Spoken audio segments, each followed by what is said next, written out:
Hello and welcome to the very first episode of the Competitive Advantage podcast. This is it. This is the ground floor. And I didn't want to start a podcast until I knew that I had something to say. I think I should say who it's for and who it's not. So obviously I'm going to be coming at you guys with tons of book recommendations. I mean, that's who I am. That's what I do. You listen to this podcast and you're going to find great new books to read. Like that's a given. One thing that I really wanted it to be about was a sort of ground floor tactical, like day-to-day level on how I'm growing my creator business, right? So if you love books and you're into business, of course, but if you're specifically a creator trying to build their business online, I'm going to share basically everything that I'm doing to make that happen for me. Like this is my full-time job, so I'm a few steps ahead, at least quite a few people, and I'm dozens of steps behind, even friends of mine who are earning literally hundreds of thousands of dollars a month through their creator business, but I'll get there and I'm learning and I'm making like major progress basically every single day and certainly every week. So each week I'm going to come back with what I'm learning and how it can help you build your business. And, on the side, we're going to talk about some books. So this is the very first episode. I'm not entirely sure whether I'm going to stick with this format. I know that I'm going to have guests on. I've already recorded two podcast interviews. One with Eric Jorgensen. He's the CEO of Scribe Media, and he's the author of The Almanac of Naval Ravikant and The Anthology of Thology, two of my favorite books of all time. And there's another episode I recorded with the internet's favorite ghostwriter, Joshua Lysek, and that's coming out after the Eric one. And I'm going to thank one of my biggest inspirations for starting this podcast in a few minutes. There's something or someone specific that I had in mind who's really helped me out tremendously. But I'll just kind of break down exactly how I see this first episode working. So I'm going to start with one book recommendation, and then one sort of business success or business growth strategy or tactic. And then one person that I'm following and that you might consider following as well, and one high leverage question for you that you're going to be able to ponder for the rest of the day, basically. And so I've got tons of like great questions that you can ask yourself, and that are really going to get you thinking about ways that you can grow your business really quickly and sustainably too. So, not just fast and then crash and burn, but like sustainable as well. So that's kind of important. And then I'm going to finish off with some goal updates, some, business, milestones, what I'm working on right now, in the weeds type stuff, specifically what I'm doing. Because I find other people, they share like what's working and what they sort of like heard somewhere or like what used to work for them, but like this is what I'm doing right now to build my business. Like what's like what experiments worked and what's not, what's making me the most money, what's gaining the most followers, or or eliminating like most of my stress, the things like that are going to really help you out tremendously.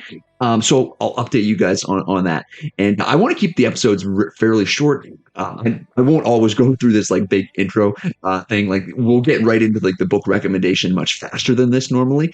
This is just the first episode, so I kind of wanted to lay down some expectations. The Competitive Advantage podcast is brought to you by Competitive Advantage Coaching and Mastermind Group that I'm hosting on School. And it's a like-minded community of creators and entrepreneurs who are deeply committed to extreme personal, professional, and financial growth. And so we have 35 members right now.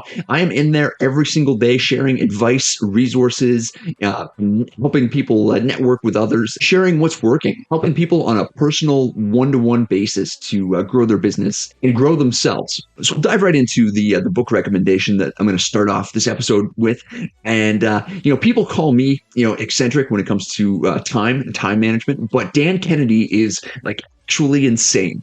And unless you're paying him tens of thousands of dollars, you can only reach him via fax. Like he doesn't have a phone. He has a phone, but his appointments are scheduled like weeks, sometimes months in advance. Like you cannot reach this guy. He doesn't use email. He doesn't have social media. He's got one employee on the other side of the country. They communicate like once per week. And it's pretty insane. Like his office, I've never seen it.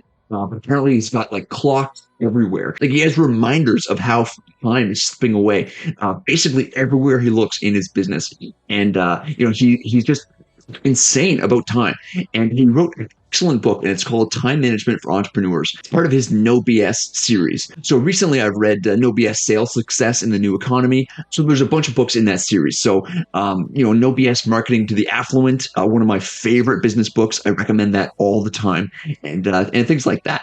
And I'm going to make a full video breakdown about this book. I've already got a full breakdown available at the Stairway to Wisdom, and I'll put that in the show notes down below.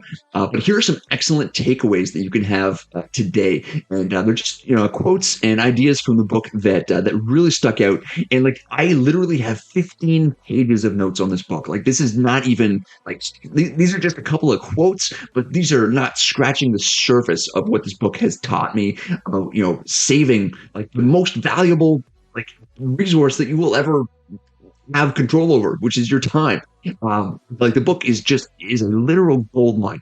It's very important that you have a closed door policy. You need sometimes when everybody knows because of the closed door, red light, stuffed purple dragon in the hallway, whatever, that you are 100% uninterruptible.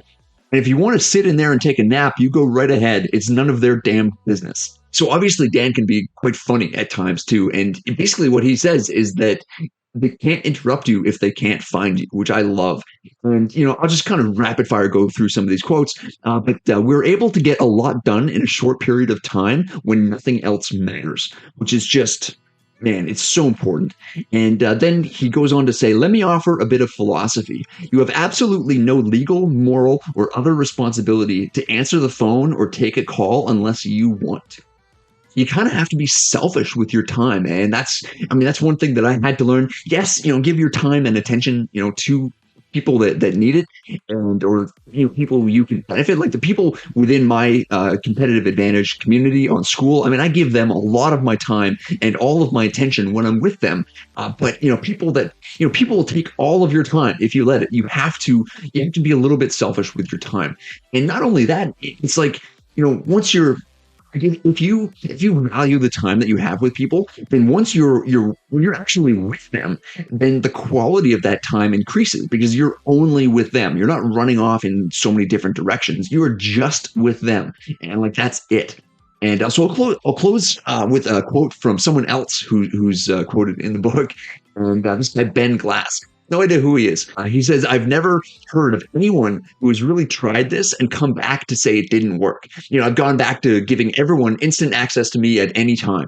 In the end, my clients appreciate knowing that when I am working on their cases, I am only working on their cases uninterrupted. I include this in all my marketing materials, and I can assure you it attracts more good clients than it repels. So obviously I loved this book. I literally have, 15 pages of notes on it. I've written a complete breakdown of the book, which I'll put in the show notes. You can just read it for free. And all of my book notes from the 1,250 something books that I've read up until this time are available on my Patreon. And I'll leave a link to that in the show notes as well. Which brings me to the business growth strategy, success tactic, whatever you want to call it. I don't really have a name for this section yet, but basically I want to talk about perfection a little bit. The freedom that comes with releasing something that's imperfect. Like this is not a perfect first podcast episode. This could be tighter. My editing could be better. But I don't have like a perfect script. I just have sort of talking points and like a general idea. But if I had like obsessed over like the absolute perfect way to do this podcast, it would never be released. Like I actually I recorded this episode 1 like a couple of months ago actually, and I was going to release it back then, and it wasn't good enough. And so I kind of I held it off. I actually deleted my old recording, and I was like, all right, I can do this better. And I kind of realized that, if I kept going along that path, it would just never come out ever. I would never get around to it. So I'm releasing something that's not perfect. And if you do that, you can actually release more stuff, and you sort of get more swings at bat. You know what I mean? So you get more practice, and you get better over time, and you iterate as opposed to if you try to get it absolutely perfect, right out the gate, then you only have sort of that one chance to make it perfect, that one opportunity to practice.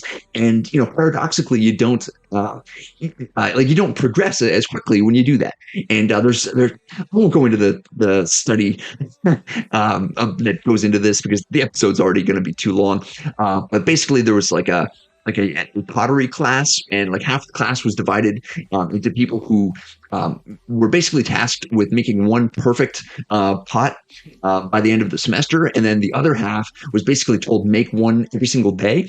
And by the end of the semester, it's probably no surprise to you that the people who made one every single day, by the end of the class, theirs looked better than the person who, or the half of the class that focused on making one pot absolutely perfect from the very beginning. So that's a very powerful lesson to keep in mind.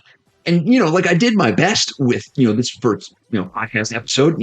I'm doing my best right now. I think it's going to be pretty good. It's going to be up to my standards as far as what I'm comfortable publishing into the world, like what I'm comfortable releasing. But I'm not going to spend like 5 hours to do something that's going to take one. You gotta sort of release that perfectionism tendency, right? And easier said than done. But I find that it's easier when you sort of intentionally release slightly imperfect work. So like one thing I used to do is publish something with like a spelling mistake or something like that that was intentional, and I put that in like just knowing that it was in there, and to sort of get comfortable, like an exposure therapy for perfectionists, I guess, which it actually worked. Okay, so very quickly, I mentioned that I was inspired to start this podcast by someone specific. That would be my friend Yong-Soo, and he and I have never met in person, but he runs, he runs a personal holding company that I think he has like 3 or 4 businesses within that holding company. He's done $20 million in about 8 years. He's founded like 3 companies, and his podcast, First Class Founders, is in the top 2% globally of podcasts. And so he was a big inspiration for me starting this podcast, and to sort of get it out there without obsessing over it being absolutely perfect. I've learned a tremendous amount from him about business growth and just how to succeed in the attention economy, basically. And so I definitely recommend following him on Twitter and checking out the podcast as well. He's got a newsletter that I rarely miss. And again, I'll leave all links to Yong-Soo down in the show notes. And now a question, and this is going to be a high leverage question. It's going to change week to week, but this time I want to ask you, how could you achieve your yearly goal in 6 months? How could you achieve your yearly goal in 6 months? You can also change the question around, like how can you achieve your 5-year goal in 1 year? Something like that. You see the structure of this question, and it gets you to think completely differently. Like if you had to do it, how would you do it? Like don't ask if it's possible, ask how you would do it. Okay, so I'm going to wind down this first episode, but I think it's gone pretty well so far. You can be the judge of that. I'd love to have you leave a review on whatever platform you're listening to this on. Apparently, and this is just what I've heard, apparently it's really difficult to get people to leave podcast reviews. So I would appreciate it if you did leave one, or if you just let me know what you thought of this first episode, and what you would change, and what you really really liked and what you didn't like so much. And that's the only way I'll learn. You got to tell me. So I'll wind down with just a few words about what I'm doing now in my business. And so I mentioned the competitive advantage community, and we've got 35 members right now. My goal for the next month is to get up to 50 members.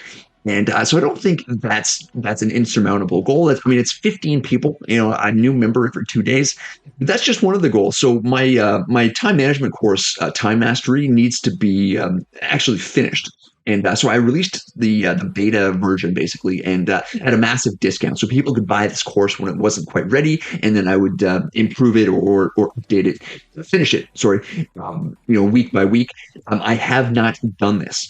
So this month I want to update Time Mastery with 12 new videos, and so that's one of the things I'm working on. Another thing is my welcome sequence to my email list. If you sign up to my newsletter, there's no email that goes out to say, hey, thank you for signing up, or like here's some other link that you might like, and It's a major blind spot. You wouldn't necessarily think so, but people make sales through their welcome sequence, and it sort of gets people or lets people know a little bit more about you as well. Like there's so many things that a welcome sequence to your newsletter can do for you, and I don't have one, at least not anymore for my business. So I've got to update mine. I've got that going on. I've started to update all my social media profiles, things like that. And I've got my audience growth goals. I just reached 100 and something thousand, sorry, 104,000 on Instagram, which is by far my biggest platform. And so my goal for the end of the month is to get 110,000. And I won't run through my goal for every platform, but basically I have audience growth goals for all platforms, and backed up by plan of action. So I have a content strategy. I'm really getting dialed in on actually sort of getting ahead of my content, like not thinking, hey, what am I going to post today? Really getting ahead of that and think, okay, so on Monday I'm posting this, on Tuesday it's this, and next Wednesday I've got this YouTube video coming out, and then you can sort of work ahead and take so much of the pressure off. Batching content is something that was a total game changer for me. So like what I'll do now is I'll script a bunch of YouTube videos at once, and then I'll record one after the other, and then I'll edit them all together. So like you're not scripting, recording, editing, scripting, recording, editing. You're doing all of the same task. It saves so much time, energy, effort, everything. And like I was just stupid for not doing that before. So that's all I'm going to say for right now. I could go like much more in depth, but for a first episode, this is probably pretty good. I'll cut this short. Again, like the video, subscribe to the channel if you're watching this on YouTube. Basically, leave a review or comment like anywhere you're watching it, and let me know what you liked about it, what you didn't like about it, and it's really difficult, I've heard, again, to grow a podcast. Like there's not much discoverability, and it's not really built into the platforms. And so basically, if you liked this episode and you know another creator who would also really like it, share it with them. So that's it for episode 1. Thank you very much for listening. Everything that I've mentioned in the episode is available down in the show notes. That's the competitive advantage community, no BS time management for entrepreneurs, the other books that I mentioned, creators, Yong-Soo, all of his links are down below. Basically, everything that I've mentioned is down there. You can also get a free book from Audible down below in the description as well. That's all down there. You can just kind of explore that for yourself. Thanks very much for listening. I know I already said that, but I want to say it again because I mean it. And next week I'll come out with episode 2. And actually before then, I've got the Eric Jorgensen episode coming out too. So stick around for that, and we'll talk soon. I also don't have like a catchphrase or like a perfect send off, like an outro yet. So I'm still working on that. So we're just going to sit here until one of us leaves.